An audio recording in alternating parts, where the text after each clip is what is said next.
Filip Muller bore witness to some of the gravest atrocities the world has ever seen.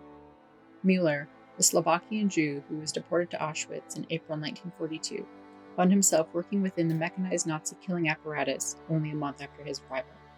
Perhaps by sheer accident, inexplicable luck, or fate, Muller both became a member of the Sonderkommando and outlived his marked finite lifetime, many times over, to bear witness to those outside of Auschwitz of the unthinkable horrors that had occurred within it.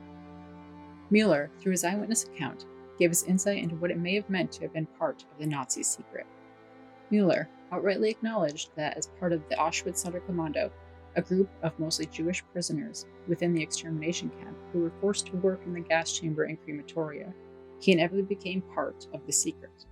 The secret being the Nazis' mass extermination of millions of innocent people, mostly Jews, during the Holocaust. That required implicit and explicit involvement from prisoners and the SS alike. In his book, Eyewitness Auschwitz, Filip Muller shared his personal account of life at Auschwitz from his perspective, that of a member of the Sonderkommando. This unique perspective gave us character accounts, testimony of cruelty and deception, particularly between the SS and their unexpected or uncertain victims, and raw details of the inhumane and subhuman conditions Muller and others were forced to endure. Uniquely, Muller's unfiltered eyewitness account shed light on the relationship of necessity between the Sonderkommando and the SS. Muller's writing was informative on this topic and others, and was written without persuasive devices or storytelling markers. Muller shared his account of Auschwitz in a manner that perhaps most closely resembled a first-person traditional historian.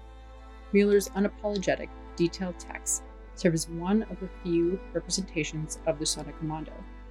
Adamant to share the truth of the atrocities with the world, Muller survived and gave the world a recounting of actions and events undertaken by himself, the Sonderkommando, other prisoners, those who perished, and the SS. As one among the estimated 100 overall Sonderkommando survivors from Auschwitz's roughly 2,000 members, Muller represented not only his own experience, but also provided an important perspective that other members of the Sonderkommando may have shared. Further, as a witness to many individuals' last moments on Earth, Muller's writing represented elements of their fear, terror, anguish, ignorance, compassion, and love. The horrors and evil deeds were ever present within Muller's writing, though not in a manner that was exaggerated, inflated, or otherwise emphasized. The horrors Muller wrote of encompassed the hell he lived in for 3 years.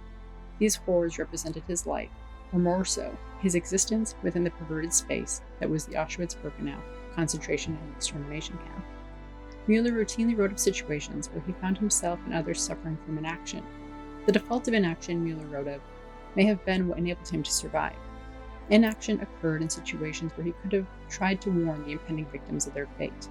In instances of writing of intense moral dilemmas, Muller expressed his suffering subtly through his words or posits of question series in one-sided discourse that ultimately conveyed the prospective fruitlessness of action. Further, Muller seemed to address his potential involvement in acts required for survival in Auschwitz through omitting his position or actions within the given examples. Muller's omission or unqualifying of elements within stories is also what, in many instances, shed light on what otherwise was largely not represented, being moments of humanity.